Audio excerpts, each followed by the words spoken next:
तो hello nursing वाले family, आज बात करेंगे एक ऐसे टॉपिक पर जिसके बारे में कोई बात करना ही नहीं चाहता। जहाँ तक कि आपके कॉलेज के जो टीचर्स हैं वो भी इस बात पर कभी सही से जवाब नहीं देंगे, बस कहेंगे कि हाँ भाई सबके साथ होता है, हो जाएगा। मैं बताऊंगा कैसे होता है। तो जब मैं फर्स्ट ईयर में आया था ना, तो मैं चीज़ों को पढ़ता था, मुझे याद ही नहीं होती थी। टीचर पूछते थे, बता ही नहीं पाता था। तो एक दिन हमारे एनाटॉमी वाले सर थे, गगन सर, उन्होंने मेरे से कुछ पूछा और मैं पढ़ के गया था और मुझसे बोला नहीं जा रहा था उस दिन। क्यों नहीं बोला जा रहा था? क्योंकि याद ही नहीं आ रही थी चीज़ें। याद थी लेकिन बोल नहीं पा रहा था। तो सर ने बोला कि भाई क्यों? तो मैं सीधा बोला कि सर मैं हिंदी मीडियम से हूँ और मुझे चीज़ें पढ़ के आया हूँ मैं, लेकिन बता ही नहीं पा रहा। तो सर ने बोला कि मैं भी हिंदी मीडियम से था। तो मुझे लगा कि यार अपन अकेले तो नहीं है, बहुत लोगों ने किया है, तो कैसे कर सकते हैं।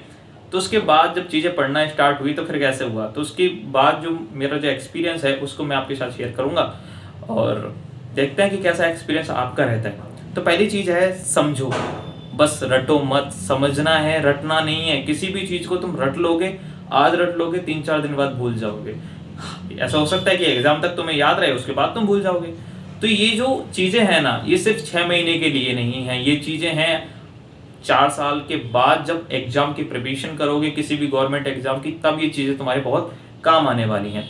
तो समझो, चीज़ों को समझो, रटो मत। रट रट के तुम कुछ नहीं कर पाओगे, बता रहा हूँ तुम्हें। जितना समझ लोगे उसके बाद तुम लिखोगे, क्योंकि 12th के बाद, 12th में इंग्लिश तो थी तुम्हारे में, तो वहाँ पे भी खूब लिखा है ना तुमने। ऐसा सब कुछ रटा तो नहीं था, समझा था, उसके बाद लिखा था, खुद के सेंटेंस बनाए थे ना, बस वही करना है। दूसरा टॉपिक है, हेडिंग्स लिख के समझ लो। कोई भी एक टॉपिक है, जैसे किसी टॉपिक के प्रिंसिपल है, अब वो 6 होंगे, 7 होंगे, 7 नहीं 14 हो सकते हैं, 13 हो सकते हैं, तो उनको क्या रट लोगे? हेडिंग्स को रट लो। हेडिंग्स को रट लो। जैसे कोई रोल होते हैं, नर्स के रोल हैं, as a caregiver, as a advocate, as a manager.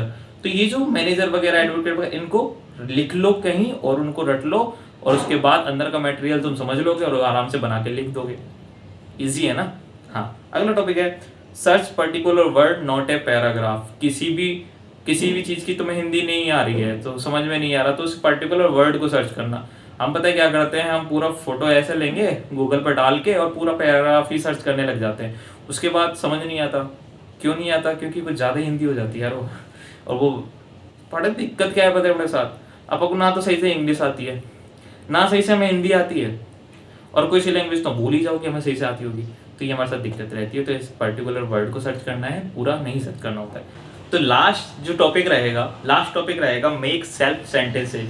अभी भाई 12th पास करके तो आए हो, वहाँ इंग्लिश का पेपर हुआ था कि नहीं हुआ था? हुआ था ना, तो वहाँ पे भी तो खुद के सेंटेंस बनाए थे।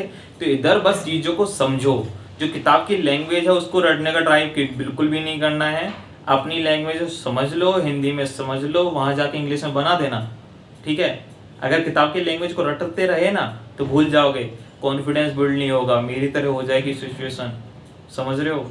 अब हमें बातें नहीं करता हूँ मैं, लॉजिकली बातें करता हूँ।